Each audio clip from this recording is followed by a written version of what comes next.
Hello everyone, good afternoon. এখন বাজে দুপুর 4টে। আর মিহুকে এখন খাইয়ে দিয়ে একদম ঘুম পাড়িয়ে দিয়েছি।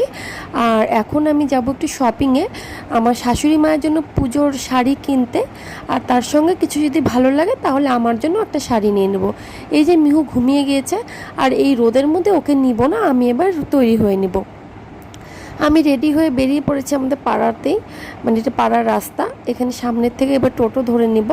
আর আজ না খুব কড়া রোদ হয়েছে, এত রোদ। আর এই সময়টা যদি আমি না বের হই তো অন্য সময় আমি আর যেতে পারি না, মিহু আমাকে আর যেতে দিবে না, আমার সঙ্গে যাবার জন্য জেদ করবে। আর ওকে নিয়ে গেলে তো প্রচণ্ডই বিরক্ত করে, আর সন্ধ্যার দিকে নিয়ে গেলে মানে প্রচুর বিরক্ত করে। আর এই দুপুরবেলাটা তো প্রচুর রোদ, ওকে নিয়ে যাওয়াই যাবে না।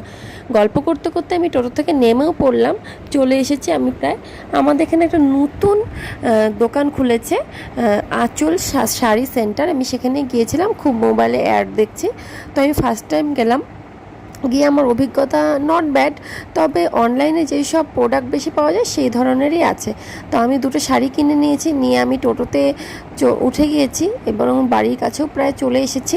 আমি ওখানে ভিতরে কোনো ভিডিও করিনি, কারণ শাড়িটারি দেখছিলাম। তো আমার শাশুড়ি মায়ের জন্য একটা শাড়ি নিয়েছি, আর আমার জন্য একটা শাড়ি নিয়েছি, চলো তোমাদেরকে দেখাই। তবে তবে একটা কথা বলছি যে আমার শাশুড়ি মা এই শাড়িটা কিন্তু পরে আমি আবার চেঞ্জও করেছি, করে আমি একটা লাস্টে পিক দিচ্ছি, সেই শাড়িটা কিন্তু আমি নিয়েছি। একই রকম রং, একই ডিজাইন, তবে একটু কোয়ালিটি 19-20 আছে। প্রথমকার শাড়িটা খুব একটা ভালো ছিল না, তাই চেঞ্জ করে আমি এই শাড়িটা নিয়েছি। কেমন লাগলো শাড়িগুলো অবশ্যই একটা কমেন্ট করে জানাবে।